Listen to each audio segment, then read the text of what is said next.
Nga diin sa buwan sa Agosto, doon ay duha ka grupo ang akong giubanan sa gitawag nga pagbiyahe sa mga lugar. Pero ang common denominator nilang duha nangat puro endpoint diha sa gitawag nga sa Divine Mercy. Ang unang grupo Butuan to Claveria to El Salvador. Ang mga grupo sa mga temporalities namo sa parokya. Ang ikadahong grupo, mga devotees, ubang mga nagkadaiyang mga katauhan, nag-attend sa MACOM, sa Mindanao Convention for Divine Mercy sa Davao City. Nga gipahigayon. Nga din, hamok katauhan ang nangaten just for Mindanao region. Imagine 1,000 cabin from different parts of Mindanao. And then, usa sa akong mga nakit-an dito. Usa akong nakit-an dito nga mga nga mga grupo sa mga hamtong. Sa duha ka mga grupong pagbiyahe namo, grupong mga hamtong. Sama karon ang atong selebrasyon kasagaran, tanaw kamo sa palibot, hamtong na kitang tanan. Oh, di ba? Hamtong kitang tanan. Walay mga bata, wala tayong mga children of Mary.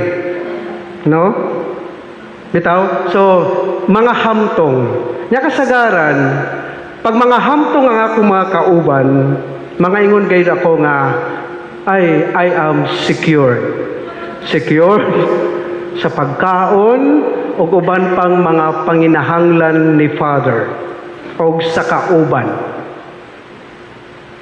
Mga bisan Father ako gayong isalig kanila, ang ako ang unsa, kung asa sila paingon, go ako. Kung unsay kaunon, go ako. Dili na ako sila butan. Unlike kung ang akong mga kuyog, mga batanon, ako ang mag-uol. Ako ang mangita, unsa man ay atong dala, daw kulang man, daw kusog ang kabalaka. Pero kung mga hamtong ang akong kuyog, daw wala kayo kog kabalaka. Mga hamtong, wala na ba mo'y kabalaka? Ha? Wala na, ingon ni Ate Yusi, wala na ihalad ang tanan sa Ginoo. So, murag, ngano ako nang gisulti nga kasinatian, kay kung atong tanawon, ang atong kinabuhi diri usa kapag lawig, no? Ang mga nagkadaiyang sitwasyon, kasinatian nga pwede natong masinati, daw murabag kabahin sa kalibutan nga ato ang giatubang. Halimbawa karon, opening of classes, while going kami diri, ningon dayon ang uban, listen na gid ay kung naa na kay kolehiyo. Mas maayo pa ang walay face to face, kay wala na allowance, walay boarding house nga bayran. Nga ako silang giingon, unsa man atong i-suggest education nga ang mga college atong ibalik ang online, while ang mga grade school lang ang naay face to face, kay gamay pa may gastuhan sa mga elementarya o high school. Narabay mga teachers diri. Una po kamo, halos kamo mga ginikanan, I'm sure usa ka na sa nahimong giatubang ninyo ang pag-abli sa klase, aside nga daay mga gitawag hulga when it comes sa health, kay naa pa man gihapon ka ng ato ang COVID nga hantod karon kanu sa kana mahuman 5 years ago. Pila naman ka tuig nilabay ang COVID? 3. So 2 years na nang atong tama ba? Or kabahin na kana? Mabitaw ningon diri sa invitation, wear your face mask. Hantod mahuman ang misa. So ako lang ang wala na face mask. Kaya say mas ganahan ko nga mo istorya nga walay face mask para makita po ninyo ako kung nakatawa ba ko o nagmugot o unsa. Kamo ka nakatawa mo o nagmugot? Okay, salamat sa Ginoo kay nakatawa kamo nga naay kalipay diha sa pakikiusa sa ato ang selebrasyon karong gabi una. So sama sa akong giingon kana kabahin ang gitawag nga kalisod sa panginabuhian, kabahin kana sa giatubang sa mga hamtong. Sa paman, ang ato ang hulga sa maayong panglawas, hulga sa kinaiyahan, nga usahay gani ang ato ang some parts of the Philippines makasinati pod sa bagyo. So dili totally tanan pero makasinati. So part ka na sa mga pangitabo nga usahay kabahin gyapon kita bisan layo sila apan kabahin kita kay once kung naay mga pangitabo mubati og mukuan gayon kita nga we are part, we are one as mga katawhan nga nagapanaw ning kalibutana. So kana nga kasinatian, usahay maghatod sa tao sa kabalaka, pwede pod kabugnaw, di ba? Kabalaka, mga frustration, mga anxiety, suguban pa. Depression ang uban, o uban kay dili kaya ang depression, mabuang, uban kung mabuang, magpatigawakal, mamatay, ilubong, blisingan sa pari, cycle sa kinabuhi. Mao nga sa Ebanghelyo sama sa kinabuhi sa mga apostoles karon nga atong nadungog nining ikatulong adlaw. Adunay kabalaka diha sa panginabuhian. Naghisgot ang atong Ebanghelyo nga mga apostoles na Jesus nga mga mananagat, nga mga mangingisda. Tungang gabi sila nagkugi. So makita kayo nato nga makugihon ang kining mga tawhana. Apan sa kasinatian, bisan sa padayon nga pagkugi, pwedeng dili tanan naadayon. Di ba? Kana kamatuuran. Nga dili tanan naadayon, kay usay ra ba kita? Tanang paningkamot, gusto nato naadayon. But this time, pwede kitang tudluan. Oops! Kabalo kita nga mag-wait, maminaw sa hitabo o unsa pa ang angay natong buhaton. So adunay kabalaka kay walay nakuha kay for sure kining mga amahan sa lakton nga pagkasulti kung mga amahan nga adunay panglantaw sa mga mangisda, asa sila naglantaw. Dili naglantaw lang sa ilang kaugalingon, naglantaw sila sa nagpaabot sa ilaha. Naay pamilya, mga pamilyado, naay mga anak na pakaunon. May lang ang pare kay walay pakaunon, di ba? Nga mamalipayon kami, kay kamo may magpakaon ka namo. Mamamista gani kami, so puno gayon ya ikaduha para dili gayon mabalaka ang imong mga kauban father sa kumbento padalaan pagikag putos. Uguban pa. Mga usahay puno, pero sa realidad usahay ang kabalaka hamok. Panginabuhian sa diri sa apostoles nga naay nagpaabot nila nya pagkahuman wala sila'y mahatag, walay madala diha sa banay. Realidad kana sa uban. Dili lang mangingisda siguro kanang mga mamumuo, mamaligyaay nga usahay walay halin, mamaligag mga kakanin walay halin, dinunsaon man unsa man pagbalik unsa nang puy atong buhaton. So, sa sitwasyon, ang tao na ay kabalaka nga giatubang diha sa iyang padayon nga pagkinabuhi ning kalibutana. Pero, sa Ebanghelyo usab, kamatuoran alang kanatong tanan, ang Dios anaa ang pagkamadasigon. Nagdasig. So, ang atong makita nga uban ni Jesus ang iyang mga apostoles, padayon siya nga nagtudlo sa mga katawhan, tapos nakita niya ang sitwasyon sa iyang mga apostoles, mao nga sa iyang nakita ang pulong ni Jesus, mingon siya, palawod kamo o gitaktak ang inyong mga pukot o aron makakuha kamo. So naanay gitawag nga frustration kabalaka. Kay nindot ang dialogue ni Pedro ni Jesus, kay diri nato masuta kinsa si Pedro atubangan kang Jesus, kinsa kita atubangan diha sa Dios.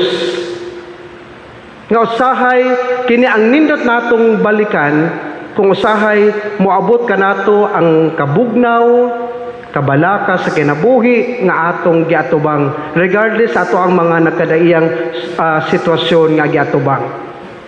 Pamilyado ka man, single blessedness ka man, kaparian, religious, suguban pa.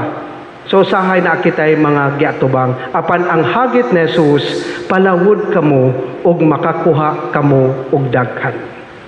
Murabag instead nga mahugno ang usa ka tawo ma-regain ang iyahang murabag kalig-on pagkamadasigon kay naa may naghatag kadiyag kadasig. Mao nga nindot kini nga pahimangno dapat kabalo kita kinsay atong duulan kung moabot ka nato ang mga kabugnaw sa pagtuo, walay kadasig sa kinabuhi o kaha usahay murag naa na kitang murabag naluya kabalo kita kinsay atong duulan. Mangutana akon kaninyo, makaduol kamo sa inyong bana? Wa na, naghilom na sila. Sa inyong mga anak, sa inyong mga close friends, sa mga pari nga naa kaninyo, makaduol kamo?